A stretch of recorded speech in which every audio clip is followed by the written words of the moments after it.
Sejak kecil, Enwo sudah terbiasa membaca manhwa dan menjadikannya hiburan utama dalam kesehariannya tanpa alasan khusus. Setiap membaca, ia selalu merasa karakter utama dalam cerita tersebut terlihat lemah dan kurang memuaskan di awal cerita. Ia lebih tertarik pada karakter yang terlihat santai dalam keadaan normal, namun menunjukkan kekuatan besar saat situasi menuntut. Sejak saat itu, Enwo mulai memiliki keinginan sederhana untuk menjadi sosok kuat yang tersembunyi seperti itu. Seiring waktu, ia mengembangkan kebiasaan membantu orang lain diam-diam tanpa ingin diketahui oleh siapapun. Hari ini, ia kembali melakukan hal yang sama dengan membantu seorang nenek mendorong gerobak tanpa disadari oleh nenek tersebut. Enwo merasa puas setiap kali berhasil membantu tanpa diketahui, karena itu sesuai dengan prinsip yang ia pegang. Saat hampir ketahuan, ia langsung menghentikan tindakannya dan memilih mundur sebelum situasi menjadi mencurigakan. Ia memutuskan untuk berhenti membantu hari itu agar tidak menarik perhatian lebih dari orang sekitar. Dalam pikirannya, ia sudah merencanakan untuk membantu penjual buah keesokan hari secara diam-diam. Namun secara tiba-tiba, saat berjalan di jalan, ia tertabrak truk dan langsung kehilangan nyawanya. Ketika membuka mata, Enwo mendapati dirinya berada di tempat asing dan tidak memahami situasi yang terjadi. Seorang dewi muncul di hadapannya dan menjelaskan bahwa ia berada di dunia pedang dan sihir. Dewi tersebut memperkenalkan dirinya sebagai Hersia dan menyatakan bahwa ia telah lama menunggu kedatangan Enwo. Enwo kebingungan karena tidak mengerti alasan dirinya ditunggu, serta heran bagaimana Dewi itu bisa mengenalnya. Hersia menjelaskan bahwa Enwo termasuk orang langka yang membantu orang lain tanpa mengharapkan perhatian atau pengakuan. Ia juga menambahkan bahwa banyak dewa dan dewi lain terkejut melihat tindakan Enwo selama hidupnya. Enwo menyadari bahwa meskipun ia berusaha tidak terlihat, tindakannya tetap tidak bisa disembunyikan dari para dewa. Hersia menanggapi dengan santai dan menganggap sikap Enwo cukup menarik dan berbeda dari kebanyakan manusia. Hersia kemudian menawarkan sebuah anugerah, memberikan kesempatan bagi Enwo untuk menjadi apapun di dunia baru itu. Ia menyebut berbagai pilihan seperti pahlawan, raja iblis, naga, bahkan penguasa neraka, dan meminta Enwo memilih. Enwo mulai menjawab dengan singkatan yang membuat Hersia bingung dan meminta penjelasan lebih lanjut. Ia menegaskan bahwa dirinya ingin menjadi karakter kuat tersembunyi sesuai impian lamanya. Enwo menjelaskan bahwa selama ini ia sudah membantu orang diam-diam dan melakukan berbagai hal tanpa diketahui. Namun menurutnya, semua itu masih belum mencerminkan konsep karakter kuat tersembunyi yang sebenarnya. Ia menekankan bahwa karakter seperti itu harus terlihat biasa saja, namun memiliki kekuatan besar saat dibutuhkan. Hersia mulai memahami keinginan Enwo, yaitu memiliki kekuatan besar namun tetap hidup tanpa perhatian. Ia memutuskan untuk mereinkarnasikan Enwo sebagai rakyat biasa di dunia baru tersebut. Namun di balik status itu, ia memberikan kekuatan yang melampaui pahlawan, Raja Iblis maupun naga. Hersia menambahkan syarat bahwa jika kekuatannya terungkap, jantungnya akan meledak sehingga ia harus menyembunyikannya. Enwo terkejut dan langsung mempertanyakan alasan mengapa ada konsekuensi berbahaya seperti itu. Tanpa menunggu jawaban lebih lanjut, Hersia langsung memulai proses reinkarnasi sambil memberikan doa singkat. Enwo mencoba menghentikan proses tersebut, namun tidak berhasil karena semuanya sudah berjalan.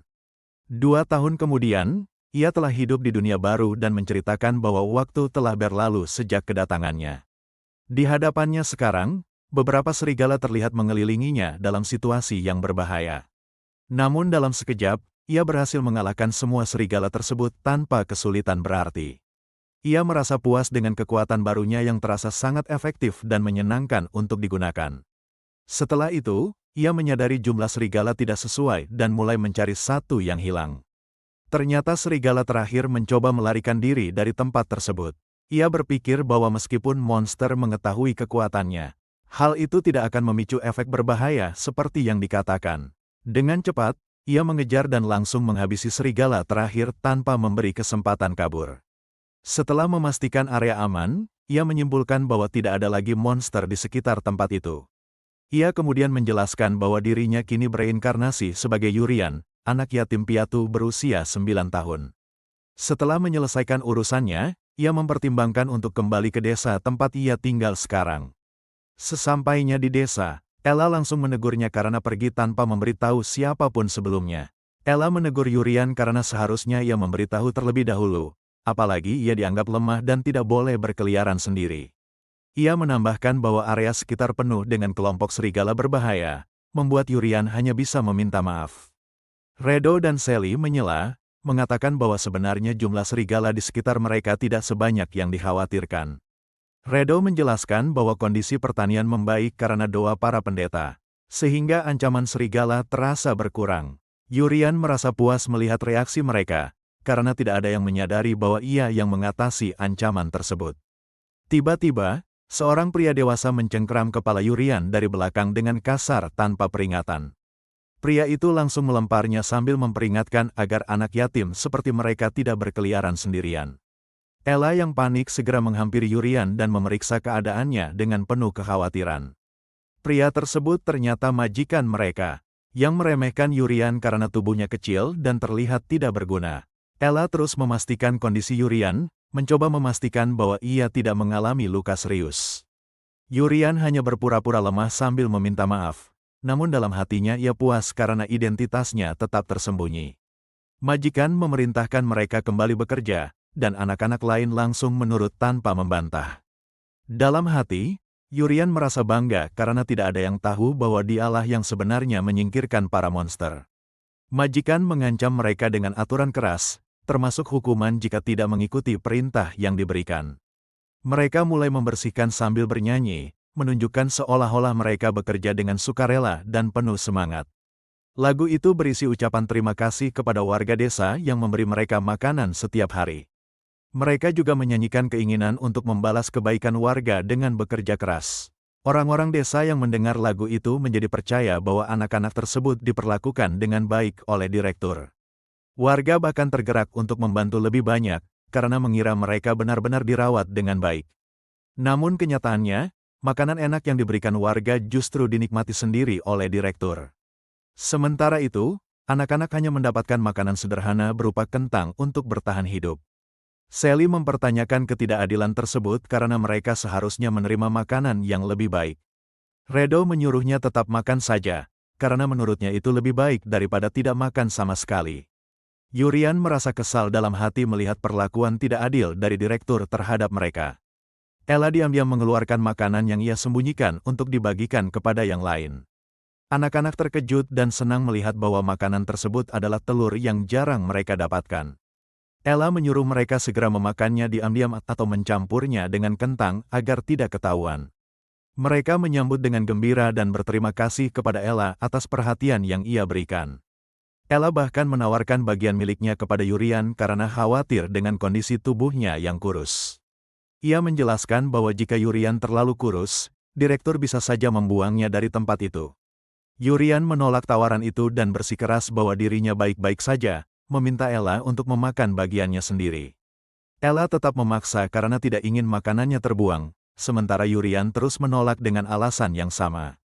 Tiba-tiba, suara perut Ella berbunyi keras, membuat suasana di antara mereka menjadi canggung seketika. Ella merasa malu setelah kejadian itu, tidak bisa menyembunyikan kondisinya di depan yang lain. Yurian mencoba mencairkan suasana dengan menyuruh Ella memakan telur tersebut, mengalihkan perhatian dari kejadian tadi. Ia kemudian teringat kembali saat pertama kali tiba di dunia ini setelah bereinkarnasi. Saat itu, ia berada dalam kondisi dianiaya oleh orang dewasa tanpa alasan yang adil.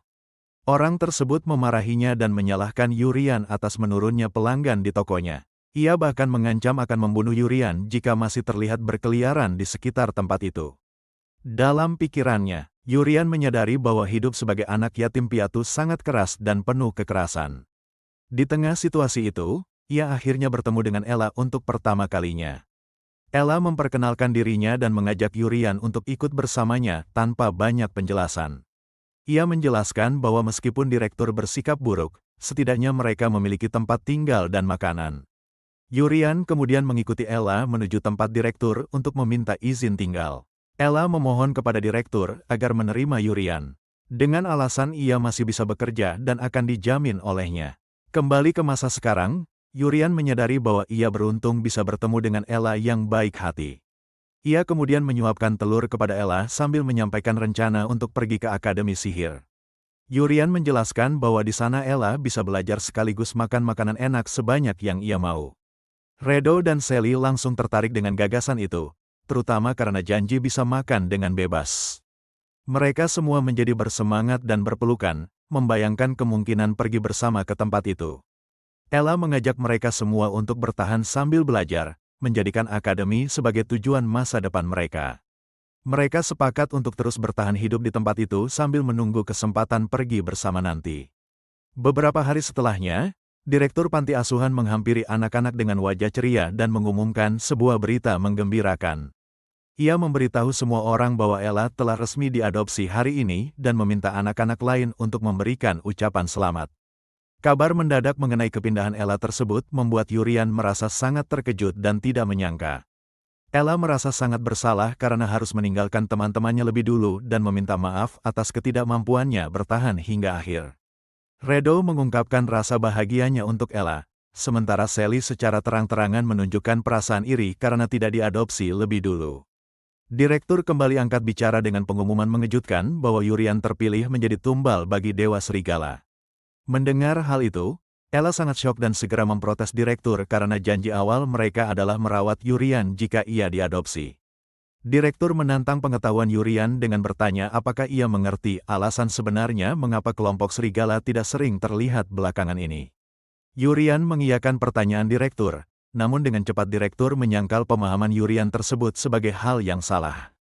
Dengan seringnya jahat, direktur menjelaskan bahwa serigala jarang muncul karena mereka rutin diberi makan daging muda oleh pihak panti. Direktur merendahkan Yurian dengan menyebutnya lemah, pendek, dan tidak akan pernah menjadi pekerja yang berguna meskipun sudah tumbuh besar. Direktur memuji pengorbanan Yurian yang akan menyelamatkan desa, lalu memerintahkan anak-anak lain untuk memberikan selamat pada Yurian. Ella panik dan berusaha memohon agar direktur membatalkan rencananya serta bersedia menggantikan posisi Yurian sebagai tumbal. Saat direktur hendak memukul Ella karena interupsinya, ia secara tiba-tiba menghentikan tindakannya di tengah jalan. Direktur menahan diri untuk tidak memukul karena ia menganggap Ella adalah barang dagangan berharga yang tidak boleh sampai rusak. Direktur memperingatkan Ella agar tidak lagi mengungkit keinginan untuk menjadi tumbal demi menggantikan Yurian. Ia mengancam akan mengorbankan seluruh anak lainnya jika Ella kembali berani membicarakan hal tersebut. Direktur memerintahkan semua anak untuk segera mengambil sapu dan pergi, kecuali Yurian yang tetap harus tinggal. Yurian terlihat termenung sendirian dan bingung memikirkan tindakan apa yang harus ia ambil setelah kejadian tersebut. Yurian mulai berpikir untuk membereskan Dewa Serigala secara diam-diam dan kemudian pergi meninggalkan tempat itu. Yurian menoleh ke arah sumber suara ketika Ella memanggilnya dari kejauhan. Ia seketika merasa terkejut saat melihat penampilan fisik Ella yang tampak sangat berbeda. Ella telah memotong rambut panjangnya menjadi pendek dengan gaya menyerupai laki-laki. Yurian menanyakan alasan di balik perubahan gaya rambut Ella yang sangat mendadak tersebut. Ella tertawa dan menjelaskan bahwa ia sengaja memotong rambutnya agar terlihat mirip dengan gaya rambut Yurian. Ella mendesak Yurian agar tidak membuang waktu dan segera bertukar pakaian dengannya. Ia menyuruh Yurian memakai pakaian perempuan miliknya, dengan alasan tubuh Yurian yang kurus akan muat mengenakan pakaian tersebut. Yurian semakin kebingungan dan mempertanyakan maksud dari perkataan serta tindakan aneh yang dilakukan Ella. Ella menegaskan keputusannya bahwa ia yang akan menjadi tumbal menggantikan posisi Yurian.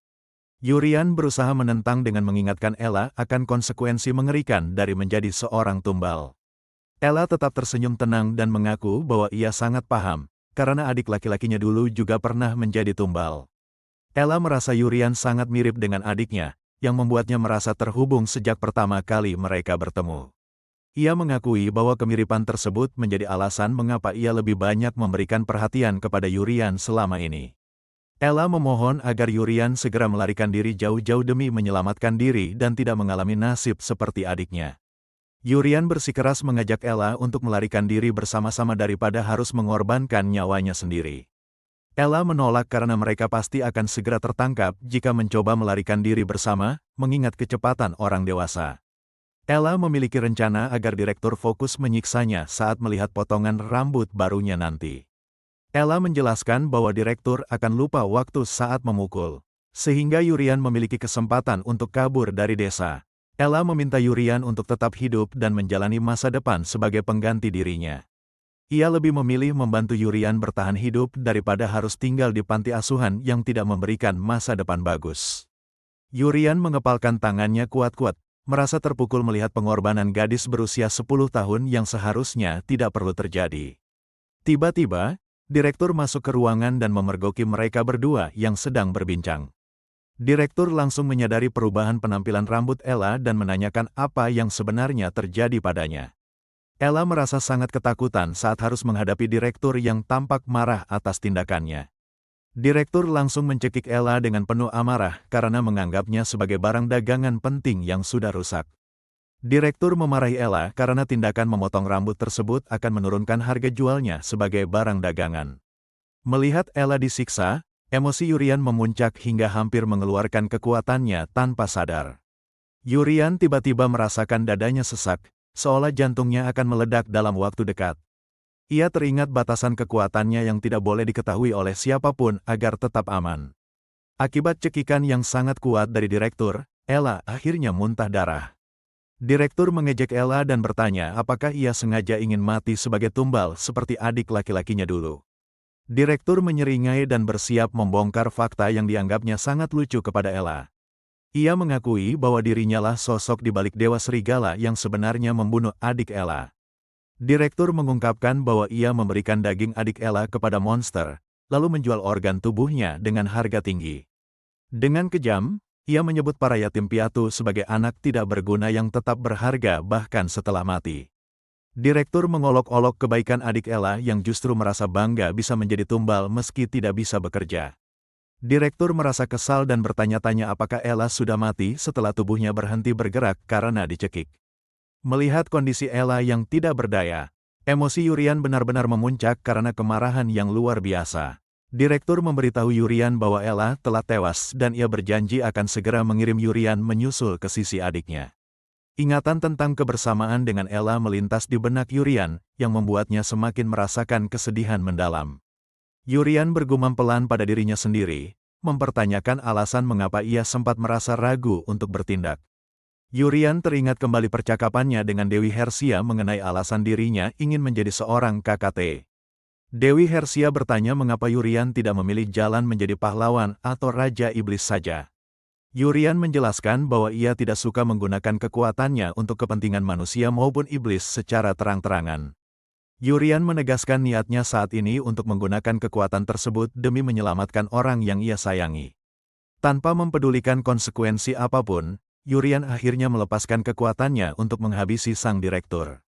Pukulan kekuatan Yurian menghancurkan kepala direktur, merusak bangunan, bahkan sampai melubangi langit di atas mereka. Yurian segera bergerak cepat untuk menangkap tubuh Ella yang terjatuh lemas. Ia memeluk Ella dengan perasaan sedih yang luar biasa, sambil meminta maaf karena datang terlambat. Secara ajaib, Ella tiba-tiba kembali bergerak, yang membuat Yurian sangat terkejut dan bertanya-tanya. Yurian merasakan kebahagiaan yang sangat besar saat mengetahui bahwa Ella masih bisa bertahan hidup. Tanpa membuang waktu, Yurian segera mengeluarkan kemampuan penyembuhannya untuk merawat luka-luka Ella. Yurian merasa sangat bersyukur karena ia ternyata belum terlambat untuk menyelamatkan nyawa Ella. Setelah itu, ia sadar bahwa penggunaan kekuatan tadi mungkin akan membuatnya segera mati karena batasan yang ada. Yurian memejamkan matanya, merasa tenang karena tidak memiliki penyesalan atas keputusannya menyelamatkan Ella. Yurian menunggu kematiannya dengan mata terpejam, namun ia terkejut karena tidak terjadi apapun padanya. Ia menyadari bahwa dirinya tidak mati karena berhasil membunuh lawan sebelum mereka sempat menyadari kekuatan aslinya. Yurian bersyukur kepada Dewi Hersia karena ia berhasil masuk ke kehidupan baru dan menyelamatkan Ella dari direktur jahat itu. 4 tahun berlalu dengan cepat, Yurian terlihat sedang berhadapan dengan seekor monster di tengah hutan. Yurian mengabaikan monster tersebut dan justru merasa cemas karena lupa meminum susu di pagi hari. Ia mengeluh karena merasa pertumbuhan tingginya sangat lambat selama 4 tahun terakhir ini. Monster di hadapannya mencoba menyerang Yurian yang sedang tidak fokus. Yurian merespons serangan itu dengan satu pukulan yang langsung menghancurkan tubuh monster tersebut. Perhatian Yurian teralihkan pada tengkorak rusa yang terjatuh dari tubuh monster tadi. Ia bertanya-tanya dalam hati apakah memakan tanduk rusa dapat membantu menambah tinggi badannya. Sembari merenung, ia kembali menyadari bahwa dirinya tetap menjadi sosok yang terkuat di sana. Beberapa hari kemudian, Yurian dan Ella tampak telah bersiap untuk pergi ke suatu tempat. Sister Arlen menghampiri mereka dan menanyakan kesiapan mereka untuk mengikuti ujian masuk sekolah sihir. Yurian teringat bahwa Sister Arlen adalah sosok yang menampung mereka setelah direktur panti tewas. Ella menjawab dengan yakin bahwa mereka sudah siap, sementara Redo dan Sally memberikan semangat kepada mereka. Sister Arlen percaya bahwa ada alasan khusus mengapa Tuhan membiarkan mereka tetap hidup setelah direktur tiada. Ia memberikan restu dan berharap berkah Tuhan selalu menyertai ujian masuk sekolah sihir yang akan mereka tempuh. Yurian dalam hatinya mengakui bahwa Akademi Sihir adalah tempat impian yang sudah mereka incar sejak berada di panti asuhan. Ia sangat menantikan kesempatan ini karena sudah cukup lama menunggu momen tersebut tiba. Yurian merasa bosan dengan 4 tahun terakhir karena hanya dihabiskan dengan membunuh monster secara diam-diam. Sekarang, ia ingin merasakan bagaimana rasanya diabaikan oleh orang lain di tempat terbuka. Menurutnya, itulah daya tarik dari dunia fantasi dan Akademi Sihir, di mana karakter utama seringkali dipandang rendah. Yurian merasa sangat bersemangat dan tidak sabar untuk segera menjalani pengalaman tersebut. Akademi Sihir Kerajaan adalah institusi bergengsi yang didirikan langsung oleh pihak keluarga kerajaan demi keamanan. Akademi ini memiliki misi khusus untuk membina individu berbakat tanpa memandang status sosial mereka demi melawan monster. Hari ini merupakan momen krusial bagi banyak calon siswa karena ujian masuk akademi resmi dimulai. Seorang bangsawan bernama Chris tampak takjub saat melihat kemegahan gerbang akademi yang mencerminkan martabat kerajaan. Chris mengamati sekeliling dan menyadari mayoritas peserta mengenakan bros biru yang menandakan mereka berasal dari kalangan bangsawan. Perhatian Chris kemudian teralihkan kepada seorang peserta misterius yang mengenakan bros merah, hingga ia berspekulasi apakah itu putri dari keluarga kerajaan. Chris menyimpulkan bahwa persaingan dalam ujian masuk tahun ini akan berlangsung dengan sangat ketat dan serius. Di sisi lain, Yurian dan Ella telah tiba di lokasi dengan Ella yang berusaha menenangkan kegugupan Yurian. Chris menatap tajam ke arah mereka berdua dan menghina status mereka sebagai rakyat jelata karena mengenakan bros hitam. Chris menghampiri mereka dan dengan arogan mempertanyakan bagaimana orang rendahan berani bermimpi untuk masuk ke Akademi Sihir. Chris menegaskan bahwa rakyat jelata tetap akan tersingkir. Namun ia menganggap mereka harus tetap mencoba sebagai bentuk terima kasih atas kesempatan yang diberikan kerajaan. Yurian justru merasa senang karena situasi ini persis seperti alur cerita klasik tentang karakter yang memiliki kekuatan tersembunyi. Ella mengajak Yurian untuk segera pergi dan tidak mempedulikan ejekan dari pihak bangsawan tersebut. Ella mengingatkan Yurian untuk mengabaikan mereka karena orang-orang tersebut lebih menghargai status dibandingkan nilai kemanusiaan seseorang. Yurian merespons dengan canggung dan meminta Ella untuk menunggunya saat mereka melangkah pergi meninggalkan kerumunan. Tak lama kemudian, ujian masuk resmi dimulai dan seluruh peserta berkumpul di area yang telah ditentukan. Kepala Akademi Sihir Kerajaan menegaskan bahwa tujuan utama siswa adalah melindungi rakyat dengan pedang dan sihir mereka. Ujian kali ini difokuskan untuk menguji keterampilan dasar menggunakan pedang dan kekuatan magis setiap peserta. Para peserta lain mulai berbisik meremehkan Ella dan Yurian yang mengenakan bros hitam. Meragukan kemampuan mereka memegang pedang. Instruktur bernama Garyunbi mengambil alih panggung dan memperkenalkan dirinya sebagai penanggung jawab ujian keterampilan pedang. Peserta diperintahkan untuk menggunakan pedang latihan yang tersedia guna menebas target yang telah disiapkan sebelumnya. Para peserta merasa sangat terkesan saat melihat demonstrasi kecepatan dan kemampuan luar biasa yang ditunjukkan oleh sang instruktur. Ryunbi mulai memanggil nama peserta satu persatu untuk memulai ujian keterampilan pedang mereka. Seorang peserta bernama Tien menjawab panggilan instruktur dengan gugup dan segera maju ke depan. Instruktur mempersilakan Tien untuk memulai aksinya kapanpun ia merasa siap. Tien bertanya dengan cemas apakah ia akan didiskualifikasi jika gagal memotong target tersebut dalam sekali tebasan. Ryunbi menjawab dengan dingin bahwa ia tidak memiliki harapan apapun terhadap kemampuan Tien. Instruktur menegaskan bahwa Tien berada pada level anak-anak, jadi ia diminta melakukan apapun yang ia bisa tanpa perlu pamer. Tien mencoba mengayunkan pedangnya sekuat tenaga untuk menebas target di depannya. Ryunbi menilai hasil tebasan Tien gagal memotong target dengan sempurna dan segera memanggil peserta berikutnya. Selanjutnya adalah giliran Chris yang berhasil menebas target hingga terpotong menjadi dua bagian. Peserta bernama Rizal juga berhasil memotong targetnya menjadi dua bagian dengan sukses. Setelah itu, instruktur memanggil nama Ella untuk maju mengikuti ujian keterampilan pedang. Ella berjalan maju dengan perasaan gugup menghadapi tatapan para peserta lainnya. Yurian membisikkan kepada Ella bahwa kunci penilaiannya adalah memotong target menjadi dua, sesuatu yang pasti bisa dilakukan Ella.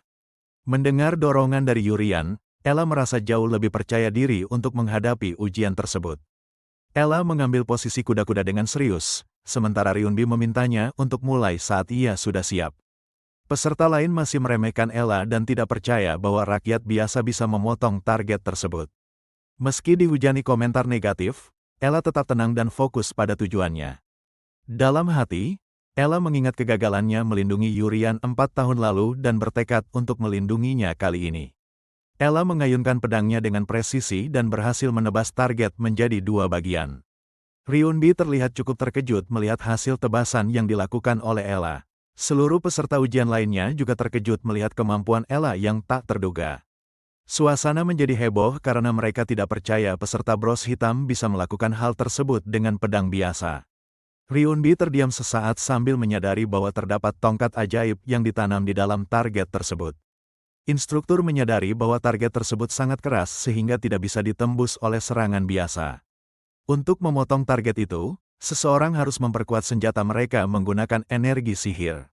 Ryunbi terperangah karena hal tersebut sulit dilakukan orang dewasa, namun Ella melakukannya secara tidak sadar. Dalam hatinya, Ryunbi mengakui bahwa gadis itu memiliki bakat yang sangat luar biasa. Setelah ujian Ella selesai, Ryunbi memanggil Yurian sebagai peserta berikutnya. Yurian segera bersiap di posisinya, sementara Ryunbi memberikan aba-aba untuk memulai ujian kapanpun ia siap. Ryunbi penasaran dengan kemampuan Yurian dan ingin melihat seperti apa potensi yang dimiliki oleh anak kecil tersebut. Yurian sengaja mengayunkan pedangnya dengan sangat lemah demi menciptakan kesan bahwa dirinya adalah sosok yang tidak kompeten. Para peserta lain menertawakan Yurian karena ia gagal memotong target. Merasa keyakinan mereka terhadap si bros hitam terbukti benar. Yurian merasa senang karena penampilannya yang terlihat lemah berhasil menipu semua orang sesuai dengan rencananya. Setelah seluruh peserta menyelesaikan ujian pedang, mereka semua beralih ke area berikutnya untuk melaksanakan tes sihir. Seorang instruktur bernama Ji memperkenalkan dirinya sebagai penanggung jawab yang akan memandu jalannya tes sihir. Ji memerintahkan para peserta untuk menggunakan alat ajaib yang dibawanya guna menyerang target dengan sihir satu persatu. Seorang peserta mengangkat tangan dengan cemas karena ia merasa tidak memiliki kemampuan untuk menggunakan sihir. Ji menenangkan peserta tersebut dan menjelaskan bahwa alat ajaib itu mampu menghasilkan air bahkan bagi mereka yang tidak bisa mengendalikan sihir. Ji kemudian memanggil Chris untuk menjadi peserta ujian sihir yang pertama. Chris dengan penuh rasa percaya diri memamerkan kemampuan sihirnya untuk menyerang target di hadapannya. Ji memuji serangan tersebut dan mengakui bahwa sihir yang ditunjukkan Chris sangat luar biasa. Chris tampak sombong dan menikmati kekaguman yang ditunjukkan oleh orang-orang di sekitarnya atas performanya. Ji memerintahkan Chris kembali ke tempatnya dan memanggil Yurian sebagai peserta ujian sihir berikutnya. Yurian maju ke depan dengan Ella yang memberikan semangat agar adiknya bisa melalui ujian tersebut. Ji menginstruksikan Yurian untuk segera memegang tongkat ajaib dan bergerak maju ke titik ujian. Namun, Chris bertindak curang dengan tidak memberikan tongkat tersebut dan sengaja menjatuhkannya ke tanah. Chris mengejek Yurian dan melarangnya untuk berdiri menerima sesuatu dari seorang bangsawan karena statusnya yang rendah. Ji memperingatkan para peserta bahwa segala bentuk perkelahian selama ujian berlangsung adalah tindakan yang dilarang. Yurian mengambil tongkat ajaib yang dijatuhkan Chris sambil menyeringai tipis di wajahnya. Dalam hatinya, Yurian justru merasa berterima kasih karena perilaku Chris telah membuat semua mata tertuju padanya. Yurian berniat untuk gagal dalam ujian tersebut sesuai rencananya. Namun ia justru ingin tampil sebagai sosok yang memiliki kekuatan besar secara tidak sengaja. Sihir yang dilepaskan Yurian ternyata jauh lebih besar dan mencolok daripada yang ia perkirakan sebelumnya. Yurian merasa terkejut melihat besarnya ledakan energi sihir yang baru saja ia lepaskan. Seluruh peserta yang menyaksikan aksi Yurian merasa tercengang dengan kekuatan luar biasa yang baru saja mereka lihat. Bahkan para bangsawan yang tadinya menghina Yurian kini terdiam dengan mulut ternganga karena tidak percaya. Yurian tampak cemas saat melihat tongkat sihir yang ia gunakan hancur berkeping-keping akibat kekuatan sihirnya sendiri. Yurian merutuki dirinya dalam hati karena ia berada dalam masalah akibat tongkat sihir yang terlalu rapuh itu. Para peserta mulai heboh membahas ledakan tongkat sihir tersebut dan meragukan bagaimana mungkin seorang anak rendahan bisa sekuat itu. Chris menolak menerima kenyataan tersebut dan bersikeras bahwa alat ujianlah yang rusak. Chris dengan tegas menyatakan bahwa mustahil bagi seorang anak rendahan seperti Yurian untuk merusak sebuah tongkat sihir. Orang-orang lain yang juga enggan mempercayai kemampuan Yurian mulai mendukung argumen Chris bahwa alat tersebut mungkin memang sudah rusak sebelumnya. Yurian justru merasa sangat senang dengan dukungan Chris yang membantu menutupi identitas aslinya. Yurian heran mengapa tongkat sihir tersebut sangat lemah hingga langsung hancur hanya dengan sedikit kekuatan yang ia gunakan. Menyadari posisinya sebagai karakter dengan kekuatan tersembunyi, Yurian bertekad untuk lebih berhati-hati agar tidak tertangkap. Setelah ujian sebelumnya selesai, Kepala Akademi mengumumkan ujian terakhir, yaitu berburu monster beruang di hutan dan membawa pulang gigi gerahamnya. Kepala Akademi menegaskan bahwa kemampuan seni pedang dan mana tidak berguna jika tidak dibuktikan dengan melawan monster secara langsung. Yurian terkejut saat mengetahui bahwa ujian terakhir dari Akademi mengharuskan para murid untuk berburu monster. Ella memotivasi Yurian agar mereka berdua melakukan yang terbaik dan berhasil lulus dari ujian akhir ini. Yurian menanggapi ajakan Ella dengan penuh semangat dan bertekad untuk memberikan usaha terbaiknya. Kepala Akademi mulai membagi para murid ke dalam tim berdasarkan warna sinar yang mereka miliki masing-masing. Ella mendapatkan sinar berwarna merah sebagai penanda pembagian tim untuk ujian perburuan monster. Tuan Putri Seruti dan Ricky menghampiri Ella dan memintanya untuk segera pergi ke hutan bersama mereka. Peserta lain merasa iri dan tidak percaya bahwa orang rendahan seperti Ella bisa satu tim dengan seorang putri. Yurian merasa lega karena Ella masuk ke dalam tim yang berisi orang-orang kuat untuk ujian ini. Ella berpamitan kepada Yurian untuk berangkat ke hutan sambil memberikan semangat sebelum mereka berpisah. Yurian membalas ucapan Ella dengan memberikan semangat agar rekannya itu berhasil dalam ujian perburuan. Yurian merasa bingung dan cemas karena belum mendapatkan tim setelah pembagian selesai dilakukan. Yurian mulai khawatir dan bertanya-tanya apakah dirinya tidak memiliki tim untuk mengikuti ujian terakhir ini. Dua orang peserta lain menghampiri Yurian dan memberitahukan bahwa mereka satu tim karena sama-sama tidak memiliki warna. Seorang peserta bernama Rizal menyapa Yurian dan mengaku sempat menonton penampilannya saat tes sebelumnya.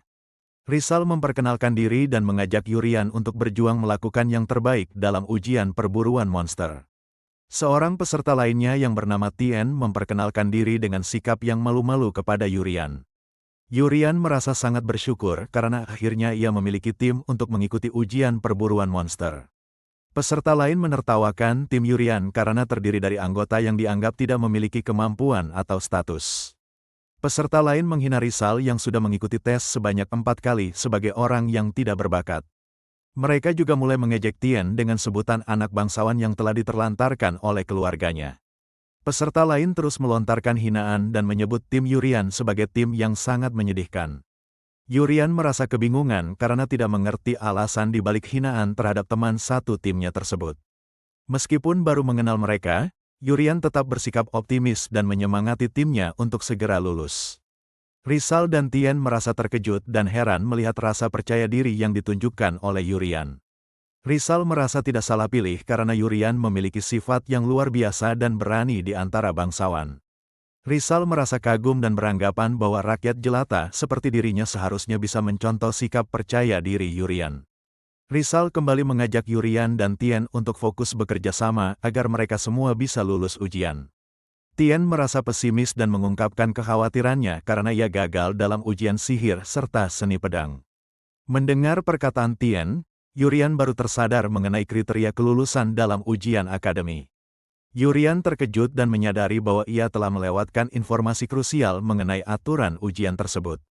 Yurian mulai merasa cemas saat menyadari bahwa kemungkinan besar dirinya juga gagal di ujian sihir dan pedang. Yurian teringat kembali pada janjinya kepada Ella untuk berjuang bersama hingga lulus akademi. Yurian merasa khawatir karena kegagalan ini akan membuatnya tidak mampu menepati janji kepada Ella. Rizal mencoba menenangkan Yurian dan Tien dengan meyakinkan mereka bahwa masih ada kesempatan untuk lulus. Rizal berbagi pengalamannya mengikuti tes keempat dan mengatakan bahwa kegagalan di tes sihir bukanlah masalah besar. Rizal menjelaskan bahwa ujian perburuan monster memiliki poin tertinggi yang bisa menutupi kegagalan sebelumnya. Yurian dan Tien kembali merasa bersemangat dan optimis setelah mendengar penjelasan strategis dari Rizal. Namun, beberapa saat kemudian mereka justru terlihat sedang dikejar-kejar oleh seekor beruang yang sangat ganas. Yurian merasa panik dan cemas karena situasi tersebut justru mengancam peluangnya untuk bisa lulus ujian. Setelah berlari cukup jauh, akhirnya mereka berhasil kabur dan Rizal berkomentar tentang betapa brutal ujian ini. Yurian menyadari bahwa ia tidak bisa berburu bersama Rizal dan Tien karena harus menyembunyikan kekuatan aslinya. Yurian sebenarnya mampu memburu 100 beruang sendirian, tetapi ia tidak mau menunjukkan kekuatannya di depan mereka. Rizal mengingatkan bahwa jika mereka terus berlari seperti tadi, mereka semua akan gagal ujian. Rizal menekankan pentingnya kelulusan tahun ini karena ini merupakan kesempatan terakhir baginya. Rizal mengusulkan rencana untuk mengambil gigi geraham beruang tersebut daripada harus berburu monster itu. Rizal menjelaskan bahwa mereka tidak mampu memburu monster itu sendiri karena keterbatasan kemampuan mereka. Rizal menyimpulkan bahwa satu-satunya jalan agar mereka bisa lulus adalah dengan membawa gigi geraham tersebut. Yurian merasa antusias dan mulai mempertanyakan kemungkinan keberhasilan rencana yang ditawarkan oleh Rizal tersebut. Rizal menunjukkan bahwa gigi geraham monster beruang tersebut selalu mencuat keluar sehingga mudah untuk diambil. Rizal meyakinkan mereka bahwa mereka bisa mendapatkan geraham tersebut tanpa harus membunuh monsternya. Rizal merasa beruntung karena monster beruang ini dianggap sebagai target termudah dalam tes perburuan. Rizal memberikan sekantung cairan kepada Tien dan memerintahkannya untuk mengoleskannya ke seluruh tubuhnya. Tien merasa bingung dan tidak mengerti apa isi dari kantung yang diberikan oleh Rizal tersebut. Rizal menjelaskan bahwa itu adalah darah rusa untuk memancing beruang agar mereka bisa mengambil gerahamnya saat monster itu marah. Tien merasa ketakutan karena ia tidak yakin bisa berlari dengan baik jika harus menghadapi beruang tersebut. Rizal meyakinkan Tien bahwa beruang itu akan terlalu fokus makan sehingga tidak akan menyerang mereka saat gerahamnya diambil. Ekspresi wajah Tien berubah menjadi tegang karena ia menyadari bahaya besar dari rencana yang diusulkan Rizal. Rizal menyiapkan kantung berisi darah rusa tersebut dan berniat segera menaburkannya ke tubuh Tien. Yurian langsung mencegah tindakan Rizal karena menganggap rencana tersebut sama saja dengan menyuruh Tien mati. Rizal justru mempertanyakan sikap Yurian dan mengingatkan kembali tujuannya agar bisa lulus bersama kakaknya. Rizal berdalih bahwa pengorbanan tidak bisa dihindari dan menanyakan apakah Yurian memiliki cara lain untuk menangkap beruang itu. Rizal mengakui bahwa dirinya berada di kelas terbawah karena tidak memiliki kemampuan untuk berburu secara mandiri. Rizal menjelaskan bahwa karena tidak lahir dengan mana, orang-orang kelas rendahan harus saling bekerja sama. Rizal berpendapat bahwa mereka beruntung jika bisa lolos dengan mengorbankan satu orang bangsawan saja. Rizal menganggap bangsawan tersebut sudah diterlantarkan, sehingga mereka bebas menggunakannya untuk kepentingan tim. Tien terdiam saat mendengar hinaan yang mengingatkannya pada perkataan orang lain tentang kegagalannya dalam ujian. Tien teringat ejekan orang lain yang membandingkan dirinya dengan kakaknya yang jauh lebih hebat darinya. Tien merasa sangat sedih karena orang-orang menganggap dirinya sebagai aib bagi keluarga Kaun. Yurian membela Tien dengan menegaskan bahwa setiap orang punya waktunya untuk bersinar dan tidak boleh diremehkan. Tien merasa sangat terkejut sekaligus terharu mendengar Yurian yang tiba-tiba berani membelanya dari hinaan tersebut. Rizal yang marah justru melemparkan kantung darah rusa tersebut ke arah Yurian dan Tien dengan emosi. Yurian dan Tien tidak sempat menghindar, sehingga tubuh mereka terkena tumpahan darah rusa itu sepenuhnya. Beruang yang mencium aroma darah tersebut langsung menerjang ke arah posisi Yurian dan Tien dengan ganas. Tien merasa sangat ketakutan saat melihat beruang itu menerjang ke arah mereka dengan sangat ganas. Yurian hanya terdiam mematung di tempat saat menghadapi serangan mendadak dari beruang tersebut. Melihat Yurian yang tidak bergerak, Tien menguatkan tekad untuk membunuh monster itu sendirian agar mereka tidak mati. Tekad Tien sempat goyah dan ia merasa gentar saat melihat tampang seram dari monster beruang tersebut. Ingatan tentang penghinaan yang pernah ia terima justru memicu semangat baru bagi Tien untuk melawan. Tien mengeluarkan sihir pelindung yang ia sebut sebagai Wind Shield untuk menangkis serangan beruang tersebut. Ia bertekad untuk membuktikan bahwa dirinya juga merupakan seorang bangsawan yang memiliki kemampuan. Tien mencoba melakukan serangan balik ke arah monster itu dengan menggunakan sihir Wind Sword. Namun, serangan sihir yang dilepaskan oleh Tien sama sekali tidak memberikan dampak bagi beruang tersebut. Melihat beruang itu sangat tangguh, Tien meminta Yurian untuk setidaknya menyelamatkan diri sendiri. Tien melepaskan sihir yang menyelimuti area sekitar, membuat Yurian bingung dan bertanya-tanya apakah itu sihir pendingin. Tien mengakui bahwa ia hanya bisa menerbangkan Yurian, namun belum tahu cara mendaratkannya dengan aman. Tien memberikan senyuman terakhir kepada Yurian, merasa bahwa tindakannya lebih baik daripada harus mati begitu saja. Sihir milik Tien berhasil melempar Yurian menjauh dari jangkauan serangan monster tersebut. Tien berterima kasih kepada Yurian karena telah memberinya keberanian selama mereka berada di dalam tim. Tien akhirnya pasrah dan bersiap menghadapi serangan beruang itu sendirian demi memastikan Yurian selamat. Yurian kembali dengan sangat cepat dan berhasil menyelamatkan Tien tepat saat ia jatuh pingsan. Yurian menegaskan bahwa setiap orang, termasuk Tien, pasti memiliki waktu untuk bersinar dan menunjukkan kemampuannya. Beruang itu tampak bingung karena mangsa yang sebelumnya ada di depannya tiba-tiba menghilang. Yurian menggerutu kesal tentang Rizal yang melarikan diri karena takut terlibat dalam kekacauan ini. Namun, Yurian menyadari bahwa tindakan pengecut Rizal justru memberinya celah untuk menyelamatkan Tien. Beruang itu menyadari keberadaan mereka di belakangnya dan kembali bersiap untuk melakukan serangan. Yurian menghancurkan beruang itu hanya dengan satu gerakan tangan sebelum Rizal sempat kembali ke tempat tersebut. Yurian mulai memikirkan untuk menyiapkan sedikit kejutan, meskipun ia penasaran kemana perginya Rizal. Sementara itu, Rizal kini bergabung bersama para peserta ujian lainnya dari kalangan rakyat biasa dan mereka terlihat sedang bersiap untuk melakukan sebuah tindakan. Ternyata mereka telah menyergap kelompok Tuan Putri Serati, Ricky, dan Ella, lalu Ricky memperingatkan agar pedang serta tongkat itu hanya digunakan untuk melawan monster. Seorang peserta bernama Alex mencoba mendekati seorang gadis biasa dan menawarkan bantuan agar gadis itu bisa lulus ujian Akademi Sihir tersebut. Ricky menyela dengan menegaskan bahwa hanya kepala sekolah yang memiliki wewenang untuk menentukan kelulusan siswa. Sehingga ia mempertanyakan cara Alex melakukan hal itu. Alex menjelaskan rencana mereka untuk membuat para bangsawan gagal agar peserta rakyat biasa bisa lulus menggantikan posisi mereka, namun Louis segera memintanya diam. Ricky menyadari bahwa para peserta dari kelas bawah telah bersatu, dan Alex menuduh bahwa para bangsawan sengaja ingin membuat mereka semua gagal dalam ujian. Alex memberikan peringatan terakhir dan menyuruh mereka segera mendekat, sementara Ricky meremehkan kemampuan Alex meski ia memiliki rekan di pihaknya. Alex tertawa sinis dan mengatakan bahwa bukan mereka yang akan mengalahkan Ricky, melainkan monster, yang membuat Louis kesal karena Alex membocorkan rencana tersebut. Ricky akhirnya memahami alasan mengapa jumlah peserta dari kelas bawah meningkat tajam tahun ini, dan ia menganggap situasi tersebut cukup menarik. Serati menjelaskan kepada rekan-rekannya bahwa para peserta itu mungkin mengetahui kelemahan monster beruang yang akan menjadi sangat agresif jika mencium bau darah. Sebagai anggota keluarga kerajaan, Serati mengungkapkan rasa sedihnya melihat situasi ujian yang terjadi saat ini di depan matanya. Ia merasa prihatin karena para siswa calon Akademi Sihir yang seharusnya menjadi pelindung masa depan kerajaan, justru tega menggunakan monster untuk mencelakai peserta lain. Serati memberikan perintah tegas kepada Ricky untuk menangkap mereka hidup-hidup karena telah menggunakan monster dan membahayakan sesama peserta selama ujian berlangsung. Menerima perintah tersebut, Ricky segera bergerak maju dengan cepat untuk menghentikan tindakan para peserta kelas bawah yang telah melanggar aturan. Dalam waktu yang sangat singkat, Ricky berhasil melumpuhkan 3 orang di antara para penyergap tersebut dengan tebasan pedangnya yang sangat akurat.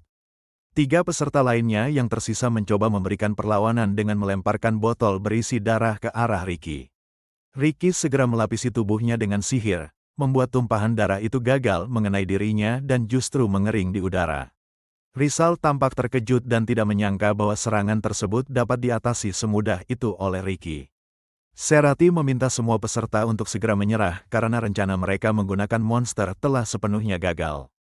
Rizal menolak menyerah dan tetap bersikeras, menganggap ini adalah satu-satunya kesempatan mereka untuk lulus yang tidak akan datang lagi. Rizal nekat menggores lengannya sendiri dengan pedang, lalu memprovokasi rekan-rekannya agar tetap melakukan perlawanan. Para peserta lainnya mengikuti tindakan Rizal untuk mengalirkan darah, membuat Serati bertanya-tanya sejauh mana mereka sanggup bertindak sejauh ini. Aroma darah tersebut memancing gerombolan monster beruang untuk segera berdatangan ke lokasi dengan sangat agresif. Ella merasa ketakutan saat melihat beberapa monster beruang mulai mendekat ke arah posisi mereka berada. Rizal justru menantang sambil menghina para bangsawan, merasa yakin mereka akan berhasil menangkapnya di tengah kekacauan ini. Ricky tidak membuang waktu dan segera menebas monster-monster beruang yang menyerang tersebut dengan satu tebasan kuat. Rizal terperangah melihat kekuatan Ricky yang mampu menumbangkan monster dengan sangat mudah. Ella pun ikut terpaku, menyadari bahwa kekuatan bangsawan seperti Ricky memang berada di level yang sangat berbeda. Ricky menyayangkan tindakan nekat para peserta tersebut yang dilakukan hanya karena rencana awal mereka telah gagal total. Situasi berhasil dikendalikan, dan Rizal beserta kelompoknya segera diikat agar tidak lagi bisa melarikan diri dari tempat itu. Ricky baru teringat bahwa adiknya berada di dalam kelompok yang sedang dibicarakan oleh para peserta tersebut. Rizal menyadari fakta tersebut dan mengejek Ricky, merasa puas karena akhirnya mengetahui bahwa mereka bersaudara. Seseorang mengungkapkan kabar buruk bahwa para siswa di lokasi lain sudah mati dibantai oleh kawanan monster beruang. Mayat mereka dikabarkan sedang dimakan oleh monster, namun mungkin masih ada satu orang yang beruntung jika belum tewas. Ricky langsung bergegas pergi untuk mencari adiknya, sementara Serati mendesaknya agar segera bertindak sebelum terlambat. Ella ingin ikut pergi karena mengkhawatirkan kondisi Yurian, namun Serati segera menahannya untuk tetap tinggal. Ella bersikeras ingin membantu karena adiknya juga berada dalam bahaya besar di area yang diserbu monster. Serati memahami perasaan Ella yang cemas terhadap keselamatan keluarganya di tengah situasi mencekam ini. Namun, Serati menjelaskan bahwa kehadiran Ella justru hanya akan menjadi beban dan menghalangi pergerakan Ricky. Jika kabar mengenai perlawanan terhadap monster itu benar, maka lokasi tersebut kini menjadi zona yang sangat berbahaya. Bau darah akan terus mengundang puluhan monster beruang untuk datang berkumpul ke lokasi pertempuran tersebut. Ricky memang cukup kuat untuk menghadapi monster-monster itu, namun melindunginya sambil bertarung akan menjadi hal yang sangat sulit. Serati akhirnya memerintahkan Ella untuk menunggunya kembali di tempat yang aman bersamanya. Ella hanya bisa merasa kesal dan tidak berdaya karena tidak bisa melakukan apapun saat adiknya terancam bahaya. Di saat yang sama, Ricky terus melesat dengan kecepatan tinggi menuju lokasi keberadaan adiknya berada. Ricky tiba di lokasi dan terkejut melihat adiknya tergeletak di tanah sambil menggenggam gigi monster beruang. Namun, Ricky segera menghentikan langkahnya saat menyadari ada sosok lain di dekat adiknya. Yurian masih berada di sana, namun ia mengenakan topeng untuk menyembunyikan identitas aslinya dari orang lain. Yurian menyadari kehadiran seseorang dan bertanya apakah orang itu bukanlah sosok berkacamata yang ia kenal sebelumnya. Melihat adiknya pingsan di dekat Yurian, Ricky langsung salah paham dan diliputi amarah yang besar. Tanpa ragu, Ricky langsung melancarkan serangan tebasan pedang yang sangat cepat ke arah Yurian. Yurian merespons dengan sigap dan berhasil menangkis serangan mendadak tersebut menggunakan pedangnya dengan sangat mudah. Ricky tertegun. Dalam hatinya ia mengakui bahwa kecepatan reaksi lawan yang menahan serangannya benar-benar luar biasa. Yurian menanggapi serangan tersebut dengan tenang dan memperingatkan Ricky bahwa serangan kejut seperti itu cukup berbahaya. Ricky tidak peduli dan langsung menuduh Yurian telah menyerang adiknya yang tidak berdaya. Yurian meminta Ricky untuk tenang sejenak dan mendengarkan penjelasannya karena itu hanyalah kesalahpahaman belaka. Ricky mengabaikan perkataan Yurian dan kembali melancarkan serangan yang jauh lebih kuat dari sebelumnya. Yurian berhasil menghindar, namun ia merasa kesal karena helm yang dikenakannya hampir rusak akibat serangan tersebut. Ricky menggunakan sihir pelindung angin untuk memastikan keamanan adiknya yang masih pingsan di dekat pertempuran. Ricky curiga melihat helm yang mencurigakan itu dan menyimpulkan bahwa pria di depannya bukanlah rakyat jelata biasa. Sebagai bentuk pengakuan atas kemampuan lawan menghindari serangannya 2 kali, Ricky memutuskan untuk memperkenalkan dirinya. Ricky menyebutkan namanya dan statusnya sebagai putra tertua seorang Viskon yang melayani Wind Spirit bernama Wi. Yurian menanggapi perkenalan tersebut dengan menyebutkan identitas dirinya sebagai Yuri Sengung. Ricky merasa tidak percaya dengan pernyataan Yurian dan menuntut penjelasan atas kondisi adiknya yang tergeletak.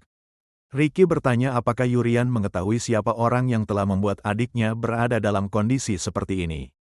Yurian secara jujur mengakui bahwa dialah sosok yang terlibat dengan keadaan adik Ricky tersebut. Melihat pengakuan itu, Ricky langsung mengerahkan kekuatan besar dari Spirit Wi untuk menghancurkan helm yang dipakai Yurian.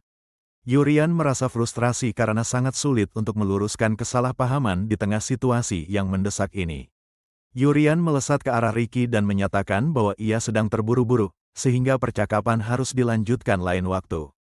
Ricky mengamati pergerakan lawannya dan menilai bahwa pria itu memiliki kemampuan setara ksatria tingkat menengah ke atas. Meski lawannya sangat cepat, Ricky tetap bersiap dan yakin bahwa ia mampu membaca arah pergerakan Yurian. Ricky kembali melancarkan tebasan pedang dengan kecepatan tinggi untuk menghentikan langkah Yurian. Yurian tiba-tiba menghilang dari pandangan Ricky tepat sebelum tebasan pedang itu mengenainya. Ricky sangat terkejut dan kehilangan jejak lawan di hadapannya dalam sekejap mata. Tiba-tiba, seseorang memukul bagian belakang tubuh Ricky hingga ia kehilangan kesadarannya seketika. Yurian muncul kembali dan memastikan bahwa ia baru saja menggunakan bayangannya untuk menipu Ricky. Tak lama setelah ujian berlangsung, ujian masuk Akademi ke-29 resmi dinyatakan berakhir oleh Franz. Suasana berubah serius karena terdapat insiden penyerangan peserta menggunakan monster, namun sang putri berhasil menangkap pelakunya langsung di tempat kejadian. Kepala Akademi memberikan apresiasi kepada seluruh peserta atas kerja keras mereka, sementara Ji memuji kualitas murid-murid tahun ini. Jerry justru tidak setuju dan melontarkan kritik pedas karena menganggap kualitas murid tahun ini sangat buruk akibat bercampurnya bangsawan dan rakyat jelata.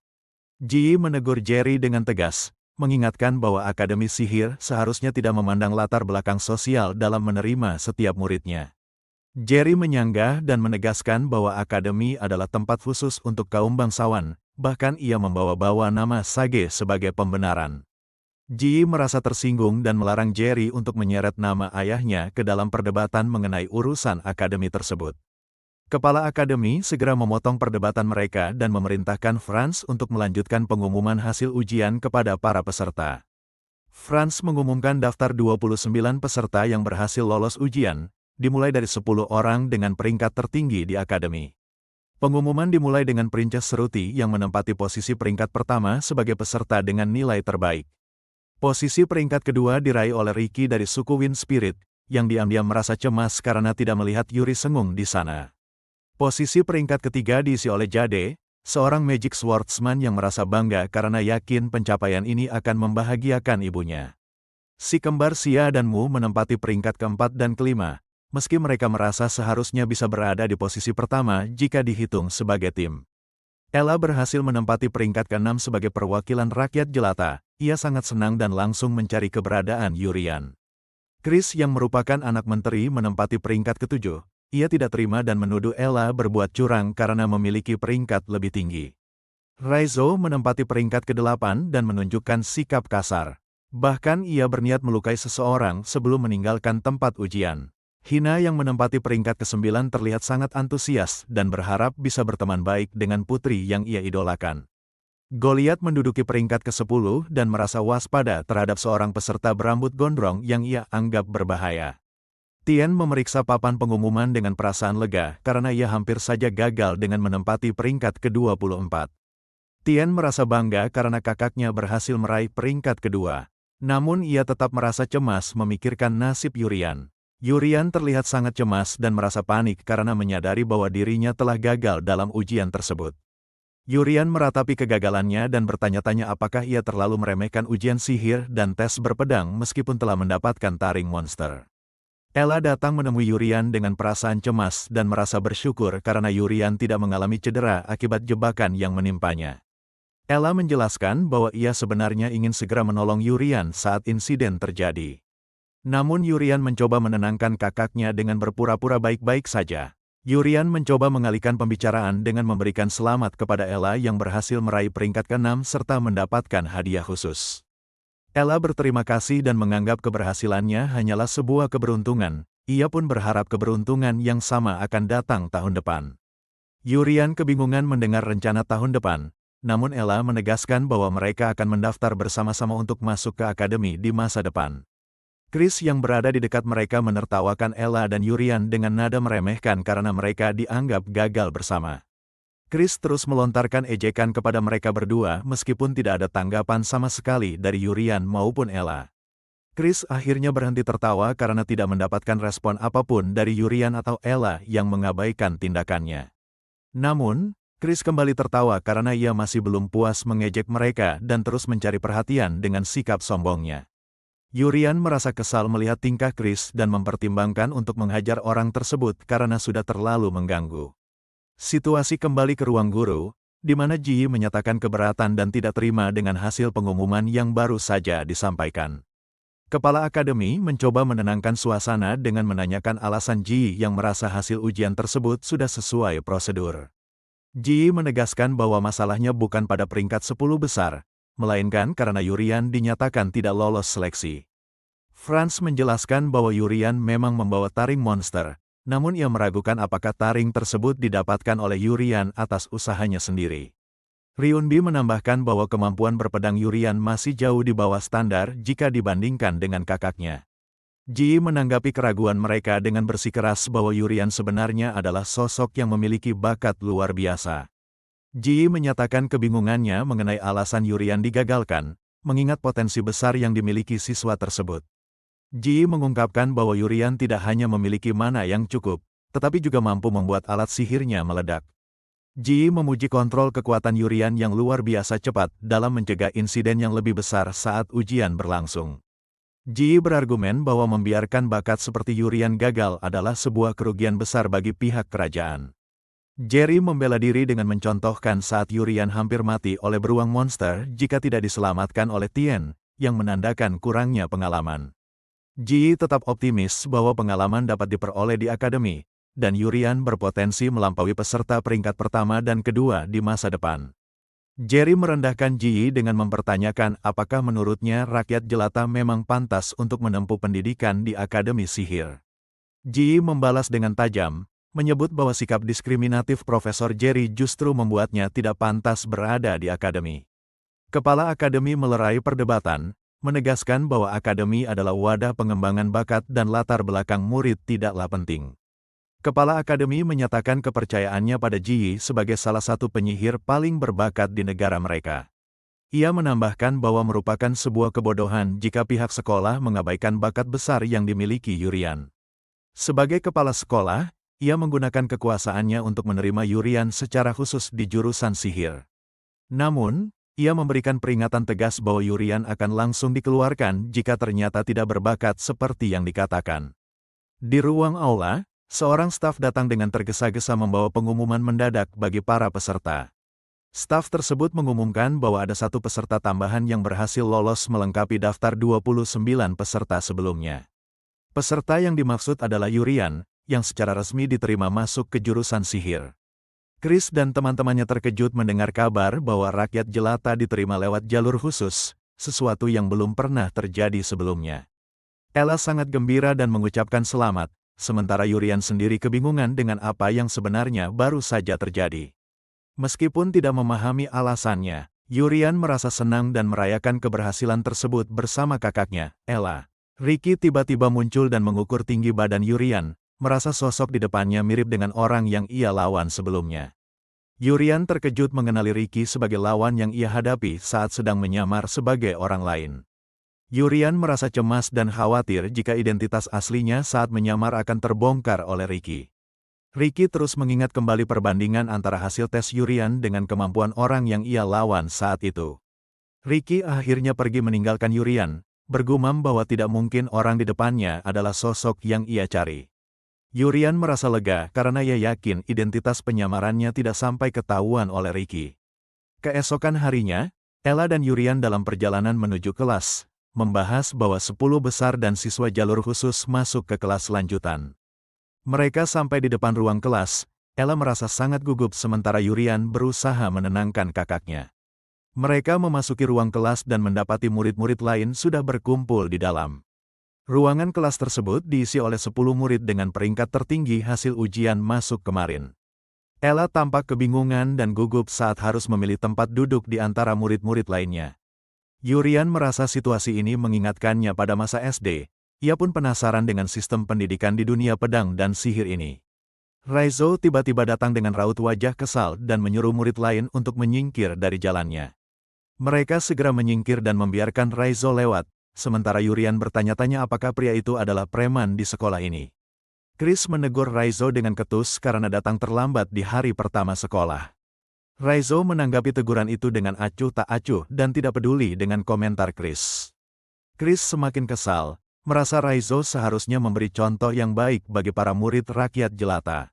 Raizo yang sudah emosi membalas makian Chris dengan penuh kemarahan karena merasa terganggu. Chris memperkenalkan diri sebagai peringkat ke-7 dan mencoba menegaskan otoritasnya di depan Raizo yang merupakan peringkat ke-8. Chris memerintahkan Raizo untuk tidak terlambat lagi mulai sekarang, seolah-olah ia memiliki kuasa untuk mengatur Raizo. Raizo semakin murka karena menganggap peringkat yang hanya berselisih satu tingkat tidak membuktikan bahwa Chris lebih kuat darinya. Raizo menantang Chris dengan ancaman pembunuhan karena menganggap hasil tes kemarin tidak bisa menjadi patokan kemampuan aslinya. Ella merasa khawatir melihat pertengkaran di kelas, namun Yurian memilih untuk mengabaikan mereka dan mencari kursi yang kosong. Jade memperhatikan Ella dari kejauhan dan merasa terpesona saat pertama kali melihatnya di dalam ruangan kelas tersebut. Yurian dan Ella duduk di kursi mereka, merasa kagum dengan kenyamanan fasilitas kursi yang tersedia di kelas tersebut. Jade berjalan menghampiri mereka berdua untuk menyapa dan memperkenalkan dirinya secara langsung kepada Ella dan Yurian. Jade meminta agar percakapan mereka tidak terlalu formal karena mereka kini sudah menjadi teman satu kelas di akademi. Jade memuji Ella karena sebagai rakyat jelata, ia mampu menembus kelas lanjutan yang merupakan sejarah baru bagi akademi. Jade mengajak mereka untuk mengesampingkan perbedaan status sosial dan memulai hubungan pertemanan yang baik di kelas. Jade menyapa Yurian sebagai murid jalur khusus, namun Yurian mengoreksi bahwa ia bukanlah saudara kandung dari Ella. Jade mengakui kemampuan berpedang Ella sangat luar biasa dan menganggapnya sebagai murid teladan yang memang pantas berada di kelas tersebut. Jade menaruh rasa penasaran terhadap bakat Yurian dan berharap siswa jalur khusus itu bisa membuktikan kemampuannya secara nyata. Suasana di dalam kelas pada hari pertama itu terasa sangat mencekam karena dipenuhi oleh ketegangan di antara para murid. Setelah hari pertama di akademi resmi berakhir, Yurian dan Ella berjalan santai menuju asrama sambil berbincang mengenai kegiatan mereka. Yurian mengeluhkan minimnya aktivitas di hari pertama, sementara Ella menanggapinya dengan santai dan berusaha tetap positif. Yurian mulai merasa penasaran dengan materi pembelajaran yang sebenarnya karena kelas akan dimulai secara efektif pada hari esok. Ella mencoba membangkitkan semangat dengan mengingatkan Yurian untuk menikmati waktu mereka di akademi sampai saudara-saudara mereka datang menyusul. Mendengar ajakan sang kakak, Yurian pun setuju dan merespons dengan antusias bahwa mereka harus menikmati masa-masa ini. Perjalanan mereka terhenti saat dua orang kakak kelas menghampiri dan melontarkan ejekan karena latar belakang mereka sebagai rakyat jelata. Para senior tersebut meragukan standar penilaian akademi yang dinilai buruk karena menerima rakyat jelata di kelas lanjutan. Yurian justru merasa senang dan menganggap kemunculan para senior ini sebagai kejadian yang lazim terjadi di sebuah akademi. Salah satu senior yang bernama Nigel menuntut agar mereka menunjukkan rasa hormat karena mereka berdua adalah murid tahun kedua. Ella yang merasa gugup dan terintimidasi hanya mampu memberikan sapaan singkat dan terbata-bata kepada para senior tersebut. George, senior lainnya, dengan angkuhnya memerintahkan Ella untuk segera membuka baju yang sedang ia kenakan saat itu.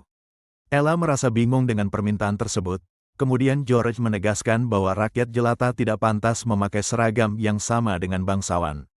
George mencoba menarik paksa pakaian Yurian dengan nada memerintah agar ia menelanjangi diri di tempat itu juga. Meskipun ditarik dengan paksa oleh George, Yurian tetap berdiri kokoh dan tidak bergeming sedikit pun dari posisinya semula. George merasa terkejut dan heran karena ia merasakan beban berat yang tak wajar saat mencoba menarik tubuh Yurian. Yurian menatap George dengan tenang, memberikan reaksi yang sangat kontras dibandingkan dengan situasi tegang yang sedang terjadi. Seseorang bernama Jade tiba-tiba muncul dan berteriak bahwa akademi bukanlah tempat untuk melakukan tindakan diskriminasi, yang membuat Yurian terkejut. Ella merasa khawatir dengan situasi yang memanas dan segera berlari mendekat ke arah Yurian untuk mencari perlindungan. Jade memperingatkan para senior untuk segera melepaskan Yurian karena tindakan mereka telah mempermalukan nama baik akademi. Nigel merasa tidak terima dan berteriak marah karena merasa tindakan Jade merupakan bentuk ketidaksopanan terhadap para senior. George yang kehilangan kendali akhirnya memukul Ella dengan sangat keras, menuntut agar ia lebih menghormati orang yang lebih tua. Melihat Ella yang tersungkur akibat pukulan tersebut, Jade langsung berteriak panik karena merasa cemas akan kondisi temannya. Yurian terdiam mematung dan terpaku menyaksikan kejadian tersebut, suasana di sekitarnya terasa sangat mencekam. Amarah Yurian mulai membara di dalam hatinya karena tidak terima melihat sang kakak diperlakukan dengan kasar oleh orang tersebut. Di sebuah ruangan, kepala akademi bernama Majes sedang berbincang dengan Hyewon, seorang mantan pahlawan yang kini menjadi wali kelas. Majes berterima kasih karena Hyewon bersedia menerima tanggung jawab sebagai wali kelas lanjutan bagi murid-murid baru. Hyewon menanggapi dengan jujur bahwa ia menerima posisi tersebut hanya karena sedang menganggur, yang disambut tawa oleh Majes. Majes menyatakan keyakinannya bahwa kelas lanjutan yang dipimpin Hyewon akan menjadi kelas paling bermakna dalam sejarah akademi. Hyewon merasa penasaran dan bertanya mengenai maksud Majes yang menyinggung tentang kakak dan adik yang masuk melalui jalur khusus. Majes membenarkan bahwa meskipun banyak bangsawan menentang, ia tetap menerima mereka karena melihat potensi besar yang mereka miliki. Majes menjelaskan bahwa Ella diterima karena secara refleks mampu melapisi pedangnya dengan mana, sebuah bakat yang luar biasa. Majes menambahkan bahwa seandainya Ella lahir sebagai seorang bangsawan, ia pasti sudah menduduki posisi yang sangat bergengsi. Hyewon tidak sependapat dengan Majes dan merasa bahwa penilaian tersebut tidak berlaku bagi adik Ella, yaitu Yurian. Hyewon menyoroti bahwa meskipun diakui berbakat, Yurian tidak menunjukkan keunggulan yang nyata dibandingkan dengan kakaknya selama ini. Hyewon menyimpulkan bahwa penerimaan Yurian melalui jalur khusus pasti memiliki alasan tersembunyi yang berkaitan dengan makna yang dibicarakan Majes. Majes menanggapi dengan balik bertanya mengenai pendapat Hyewon tentang sistem pendidikan di akademi yang sedang berjalan saat ini. Hyewon setuju dengan keputusan Majes dan menyatakan kepercayaan penuh bahwa sistem tersebut akan membaik seiring berjalannya waktu. Mereka memperhatikan keluar jendela dan melihat Ella serta Yurian yang sedang menjadi korban perundungan oleh para senior. Hyewon mengusulkan untuk mengamati situasi tersebut terlebih dahulu karena ia penasaran dengan alasan Majes menerima murid-murid tersebut. Jade bersiap menghadapi para senior dan meminta Yurian untuk segera membawa Ella yang terluka menuju ke ruang kesehatan. Jade menegaskan bahwa ia sendiri yang akan menyeret para senior tersebut ke bagian kesiswaan untuk mempertanggungjawabkan perbuatan mereka. Nigel merasa sangat terkejut dan marah saat diperintah oleh seorang siswa yang jauh lebih muda darinya. George merasa bingung saat menyadari bahwa Yurian telah terlepas dari cengkeramannya tanpa ia sadari sebelumnya. George terus bertanya-tanya di dalam hati bagaimana Yurian bisa melepaskan diri padahal ia merasa tidak mengendurkan pegangannya sedikitpun. Yurian sangat marah karena menyadari bahwa pelaku yang memukul kakaknya telah melapisi tangannya dengan mana secara sengaja. Yurian ingin segera membalas perbuatan mereka, namun ia menahan diri karena tidak ingin mengungkap kemampuan aslinya di depan umum. Pertarungan sengit terjadi antara Jade dan kedua seniornya di lokasi kejadian tersebut. George merasa kewalahan dan terkejut karena Jade, yang tubuhnya jauh lebih kecil, memiliki kekuatan yang sangat besar. George berteriak kepada Nigel untuk segera mengeluarkan sihirnya guna menjaga martabat mereka sebagai kakak kelas. Nigel merasa ragu karena penggunaan sihir tanpa izin merupakan tindakan yang tidak seharusnya dilakukan di sana. Saat situasi sedang kacau, Yurian memanfaatkan kesempatan tersebut untuk merapalkan sihir penyembuhan, Hel, kepada Ella. Semua orang yang berada di sana terkejut saat melihat Yurian mampu mengeluarkan sihir secara langsung. Majes dan Hyewon yang mengamati dari kejauhan pun merasa sangat terkejut melihat apa yang baru saja dilakukan Yurian. Ella yang baru tersadar dari rasa sakitnya merasa heran dan bertanya-tanya mengapa Yurian melakukan hal tersebut. Yurian dalam hati berniat menunjukkan metode pertamanya dalam menyembunyikan kekuatan asli miliknya setelah kejadian penyembuhan itu. Yurian mendadak merasa kebingungan karena melihat reaksi orang-orang di sekitarnya yang sangat tercengang melihat aksinya. Hyewon menanyakan kepada Majes apakah sang kepala akademi memang sudah mengetahui kemampuan Yurian tersebut sejak awal. Jade merasa sangat bingung dan penasaran mengenai bagaimana cara Yurian menyembuhkan luka Ella dengan begitu cepat. Yurian menjawab dengan polos bahwa ia hanya menyembuhkan lukanya, dan ia justru balik bertanya mengapa mereka bersikap aneh. Ella menjelaskan bahwa sihir, Hel, biasanya membutuhkan waktu 5 hingga 15 menit tergantung kemampuan penggunanya. Ella menambahkan bahwa seorang pendeta terbaik di dunia pun setidaknya membutuhkan waktu 5 menit untuk menyembuhkan luka. Yurian langsung merasa terkejut dan syok setelah mengetahui bahwa kemampuannya tersebut dianggap tidak lazim. Nigel dan George merasa heran mengapa orang-orang di sana tidak bisa menyembuhkan luka dengan cepat seperti Yurian. Hyewon muncul di tengah mereka dan menegaskan bahwa perkelahian antar siswa merupakan tindakan yang dilarang keras. Ella terkejut dengan kemunculan tiba-tiba Hyewon, sementara Yurian menyadari bahwa sosok itulah yang sedari tadi mengawasi mereka. Hyewon tersenyum tipis karena merasa bahwa tahun ini ada banyak murid yang menarik perhatiannya. Hyewon memerintahkan mereka pergi dan memaklumi kejadian tersebut karena masih dalam suasana upacara penerimaan murid baru. Nigel dan George pergi meninggalkan tempat itu dengan perasaan kesal dan menyimpan dendam kepada mereka. Beberapa saat kemudian, Ella dan Yurian tiba di kamar asrama mereka yang memiliki fasilitas ruangan pribadi yang nyaman. Yurian merasa sangat senang melihat fasilitas kamar tersebut dan tertawa riang bersama kakaknya. Tawa Yurian perlahan memudar dan berubah menjadi canggung karena Ella masih terdiam memikirkan kejadian perundungan tadi. Ella mengungkapkan keterkejutannya karena ia baru mengetahui bahwa Yurian memiliki bakat sihir penyembuhan instan yang luar biasa. Yurian berusaha menutupi rasa gugupnya dan mengaku bahwa ia sendiri tidak tahu jika kemampuannya itu sangat istimewa.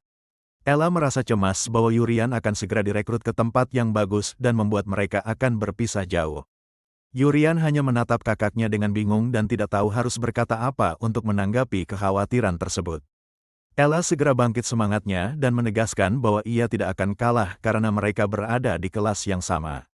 Ella mengajak Yurian untuk saling mendukung hingga akhir, dan mereka pun sepakat untuk terus bersemangat bersama.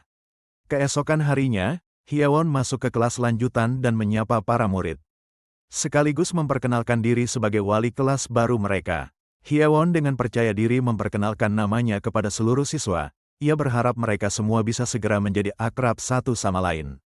Hina terkejut mengenali Hyewon sebagai mantan pahlawan, sementara Goliath tampak menanggapi pembukaan kelas lanjutan ini dengan santai dan sedikit meremehkan. Yurian menyadari bahwa sosok yang mereka temui kemarin ternyata adalah wali kelas mereka, disusul komentar Ella yang merasa hal ini sungguh tidak disangka. Hyewon bertanya apakah tempat tidur mereka nyaman dan memuji ruangan pribadi yang memang disediakan secara khusus hanya bagi murid kelas lanjutan saja. Ia menegaskan bahwa fasilitas istimewa ini adalah hak eksklusif kelas lanjutan yang tidak akan didapatkan oleh murid lain yang dianggap biasa-biasa saja. Hyewon menjelaskan bahwa makanan enak, seragam bagus, hingga fasilitas mewah yang mereka nikmati saat ini hanya bisa diperoleh selama mereka di kelas lanjutan.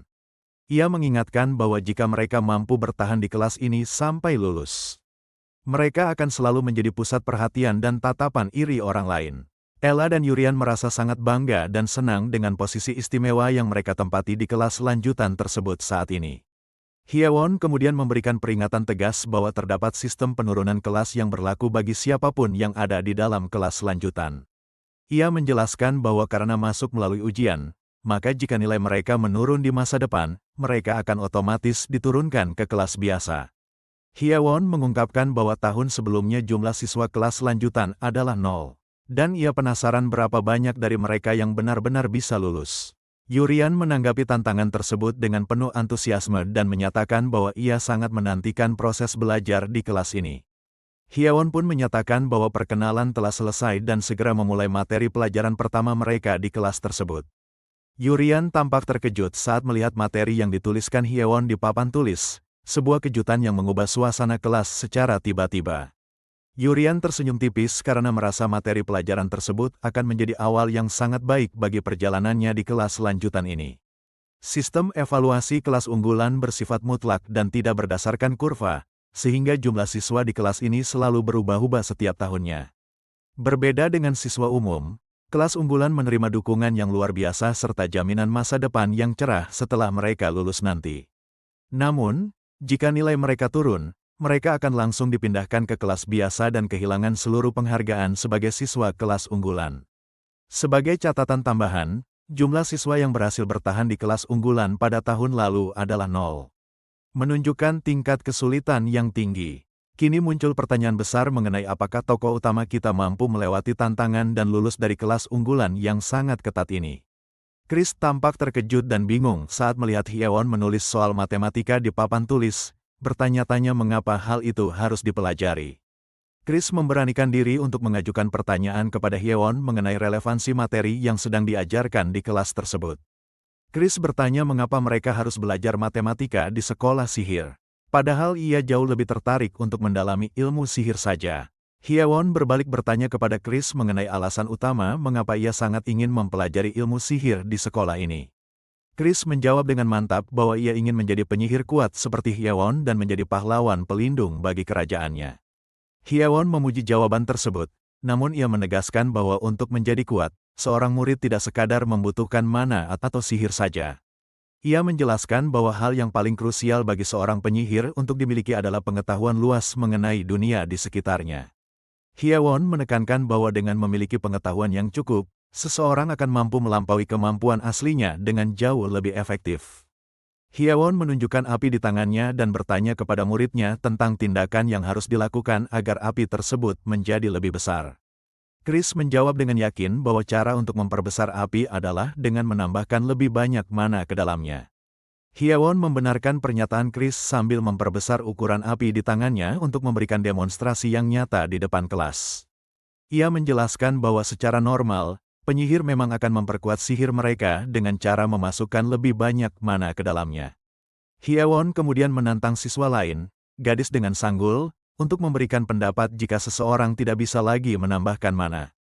Hina menjawab bahwa dalam kondisi tersebut, penyihir harus meminta bantuan atau mantra dukungan dari penyihir lain untuk memperkuat sihirnya. Hyewon menyatakan bahwa jawaban Hina benar sebagai salah satu cara, namun itu bukan cara terbaik untuk membesarkan api.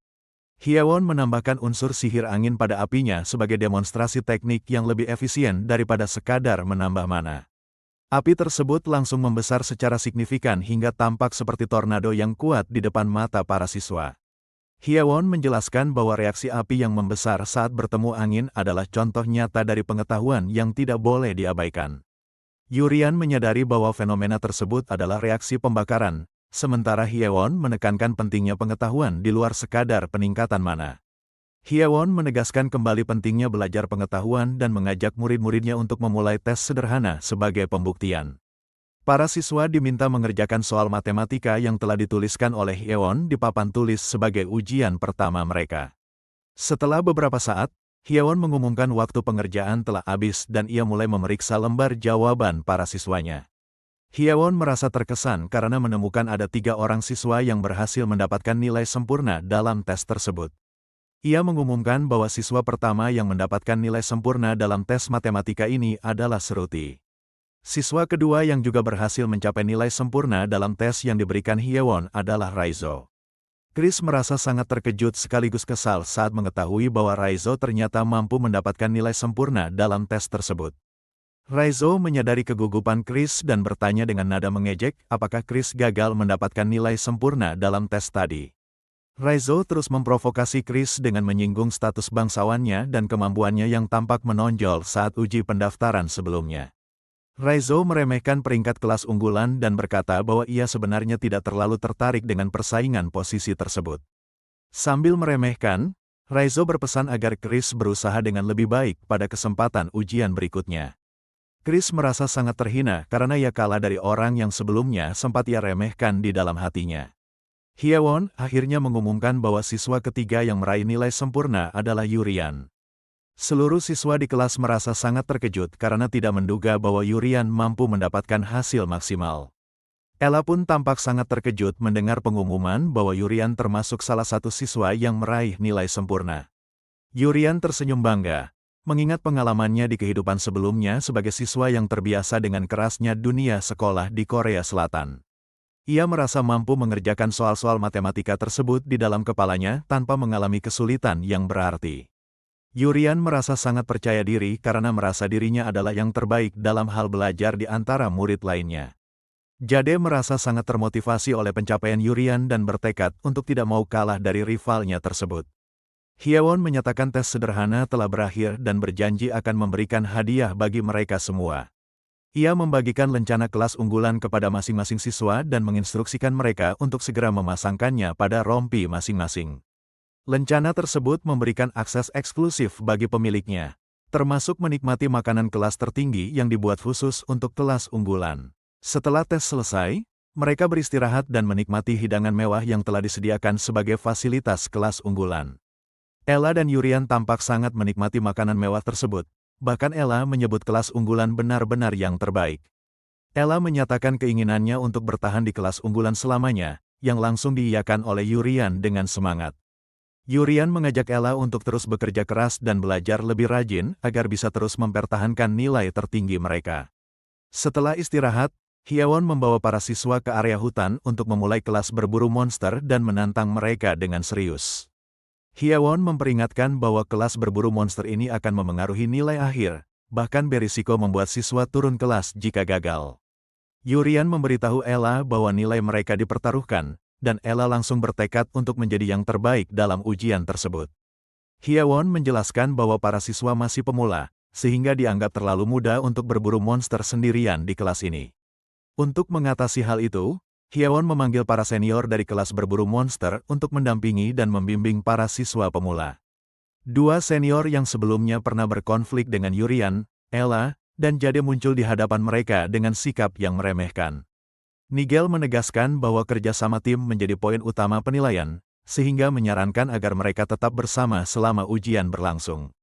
Ella, Yurian, dan Jade terpaksa pergi bersama dua senior tersebut, sementara Nigel terus mengejek dan mengingatkan pentingnya kerja sama tim. Nigel mengancam bahwa jika ia melaporkan perilaku buruk para junior, nilai mereka akan turun drastis karena pengaruh senior sangat besar. Nigel memperingatkan bahwa mereka bisa bersikap baik seperti malaikat atau jahat seperti iblis, tergantung pada tindakan para junior nanti. Jade meminta Ella dan Yurian untuk menuruti kemauan para senior tersebut untuk sementara waktu demi keselamatan nilai mereka sendiri. Jade menekankan bahwa ia harus bertahan di kelas unggulan bagaimanapun caranya. Meskipun situasi yang mereka hadapi saat ini terasa tidak adil. Ella setuju untuk bertahan, namun ia meragukan apakah mereka akan benar-benar mendapatkan penilaian yang baik hanya dengan bersikap patuh. Yurian melihat seniornya tertawa mengejek dan merasa tidak bisa membiarkan mereka merusak nilai serta masa depannya begitu saja. Setelah memikirkan situasi yang tidak menguntungkan itu, Yurian tiba-tiba mendapatkan sebuah ide untuk menghadapi para senior tersebut. Yurian memberanikan diri menyela para senior dan menawarkan sebuah taruhan untuk membuktikan kemampuan mereka yang sebenarnya. Nigel meremehkan Yurian, merasa tidak percaya bahwa seorang mahasiswa baru berani menantang senior berpengalaman seperti mereka. Yurian bersikeras dan menegaskan bahwa mereka akan segera membuktikan kemampuan yang mereka miliki saat ini juga. Nigel melempar tongkat senjata ke arah mereka, menandakan tantangan tersebut resmi diterima oleh pihak senior. Nigel memerintahkan mereka mengambil pedang dan tongkat, lalu menyatakan akan segera menguji kemampuan mereka dalam pertarungan langsung. Nigel menjanjikan bahwa mereka akan mengakui kemampuan juniornya jika Yurian dan timnya berhasil memenangkan pertarungan ini. George memperingatkan bahwa pedang yang digunakan adalah senjata asli, jadi mereka harus berhati-hati agar tidak mengalami cedera serius. George mengingatkan bahwa guru tidak akan bisa membedakan apakah cedera tersebut disebabkan oleh serangan monster atau manusia. Yurian terkejut saat menyadari bahwa mereka benar-benar akan dipaksa bertarung melawan para senior menggunakan senjata tajam asli. Nigel menanggapinya dengan tawa mengejek dan menyindir agar Yurian tidak perlu merasa terlalu takut dengan pertarungan ini. Di luar dugaan, Yurian dan teman-temannya justru merasa senang menerima tantangan berbahaya menggunakan senjata asli tersebut. Para senior tampak bingung melihat reaksi juniornya yang justru terlihat antusias dan senang, bukan takut. Karena merasa tidak dihargai, para senior menjadi kesal dan menegaskan bahwa tidak akan ada belas kasihan dalam pertarungan ini. George segera maju menyerang menggunakan pedang besarnya untuk menekan posisi Yurian dan timnya secara langsung. George merasa terkejut karena serangan kuat dari pedang besarnya berhasil ditahan dengan mudah oleh Ella. George semakin terkejut saat melihat Ella melapisi seluruh permukaan pedangnya dengan aliran mana yang sangat kuat. Ella mengingat kejadian hari sebelumnya saat ia dipukul oleh George karena kurang waspada dan membiarkan dirinya lengah. Kali ini, Ella bertekad penuh untuk tidak mengulangi kesalahan yang sama dan berusaha keras untuk mengalahkan George.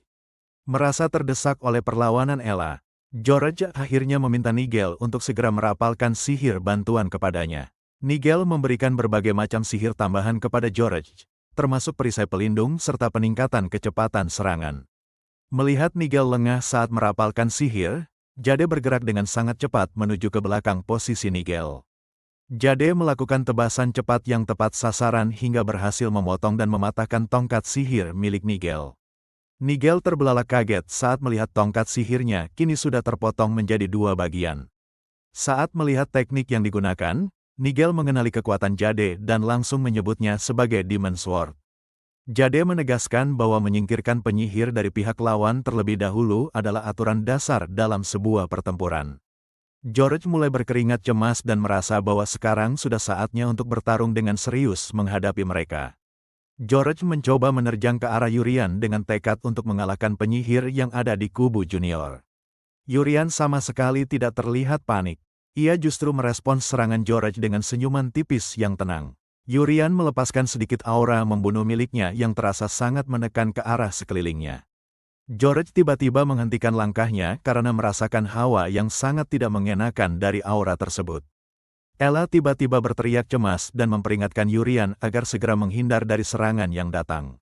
Seekor monster muncul secara tiba-tiba di belakang Yurian dan bersiap untuk menyerangnya dengan serangan mematikan.